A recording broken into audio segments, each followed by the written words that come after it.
రైతు సోదరులకు స్వాగతం. ఇప్పటికే ధర లేక పత్తి రైతులు దారుణంగా నష్టపోయారు. ఒకవైపు పత్తి పంట పీకేసి మొక్కజొన్న, కూరగాయలు, జొన్న, మినుములో, పెసలో ఏదో చల్లుకోవడానికి రైతులు ఏర్పాట్లు చేసుకుంటా ఉన్నారు. ఎకరాకు 4-5 క్వింటాలు కూడా దిగుబడి రాలేదు. మామూలుగా మార్చి, ఏప్రిల్ వరకు కూడా పత్తి దిగుబడులు వస్తూ ఉంటాయి. కానీ పరిస్థితులు అనుకూలించలేదు. చాలా ప్రాంతాల్లో పత్తి పీకేస్తూ ఉన్నారు, నీటిపారుదల సదుపాయం ఉన్న ప్రాంతాల్లో. ఎందుకంటే ఇక నుంచి వర్షాలు కూడా పెద్దగా ఆశించలేం కాబట్టి 1-2 తల్లు నీరు ఇవ్వగలిగిన రైతులు మొక్కజొన్న, జొన్న, కూరగాయలు, మినుము, పెసర వేయడానికి సిద్ధం అవుతా ఉన్నారు. పత్తిగా రైతులు రాబోయే రోజుల్లో ఇక సాగు చేసే అవకాశాలు కూడా లేవు. అమెరికా నుంచి నేరుగా స్పిన్నింగ్ మిల్లులు కావాల్సినంత పత్తిని దిగుమతి చేసుకుంటా ఉన్నాయి. మన రైతులు పండించే ధర కన్నా కూడా తక్కువ ధరకే మంచి క్వాలిటీ పత్తి దొరుకుతూ ఉంది. దీంతో ఇక పత్తి సాగు గిట్టుబాటు అయ్యే పరిస్థితి లేదు. తాజాగా మొక్కజొన్న రైతులు కూడా తీవ్రంగా నష్టపోయారు. గడిచిన 5-6 సంవత్సరాల నుంచి మొక్కజొన్న సాగు విస్తీర్ణం క్రమంగా పెరుగుతూ ఉంది. ఆంధ్రప్రదేశ్లో కూడా మొక్కజొన్న 5 లక్షల ఎకరాల్లో మొక్కజొన్న సాగు చేస్తూ ఉన్నారు ఖరీఫ్లో. ఇక రబీలో అయితే అది 15 లక్షల ఎకరాలకు చేరే అవకాశం ఉంది. తెలంగాణలో ఇక మొక్కల సాగు గురించి ప్రత్యేకంగా చెప్పాల్సిన అవసరం లేదు. ఖరీఫ్లో, రబీలో పెద్ద ఎత్తున సాగు చేస్తూ ఉన్నారు. అయితే ఇటీవల కాలంలో ఎడతెరిపి లేకుండా కురిసిన వర్షాలతో మొక్కజొన్న హార్వెస్టింగ్ చేసే సమయంలో మెందా తుఫాన్ వచ్చింది. మొక్కజొన్న విజయనగరం లాంటి ప్రాంతాల్లో అయితే నేల కొరిగిపోయింది.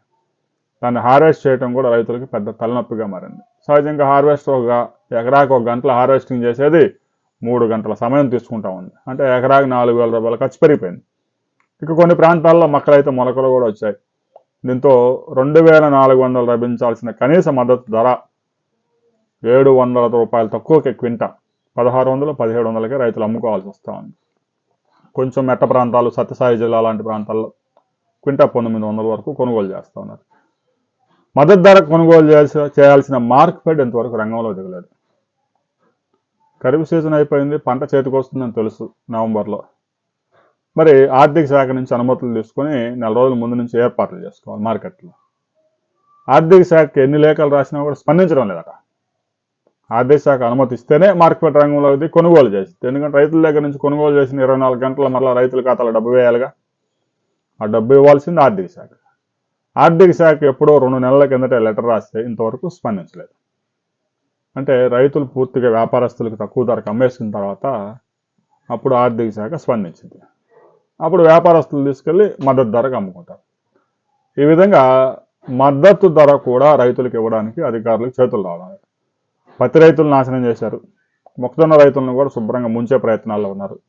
ఇక ధాన్యం కొనుగోలు కూడా మందకొడిగా సాగుతూ ఉన్నాయి. మద్దతు ధరకు ధాన్యం కొనుగోలు చేయాల్సిన మార్కెట్లు కూడా మద్దతు ధర ఇవ్వడం ఇబ్బందిగా ఉంది. తేమ శాతం కొంచెం ఎక్కువగా ఉందని చెప్పేసి రైతులను వేధిస్తున్నారు. రాబోయే రోజుల్లో మొక్కజొన్న రైతు న్యాయం జరుగుతుందా లేదా, మార్కెట్ రంగంలో దిగుతుందా, లేదంటే రబీ పంట వచ్చే సమయానికి అంటే ఏప్రిల్, మే నాటికి రంగం సిద్ధం చేస్తుందా అనే వివరాలతో మరో వీడియోలో మనం కలుసుకుందాం. మొక్కజొన్న కనుక మీరు సాగు చేస్తే ఏ ధరకు వ్యాపారస్తులు అడుగుతున్నారు, మీరు ఏ ధరకు అమ్మారు అనే వివరాలు మాత్రం కామెంట్ చేయండి.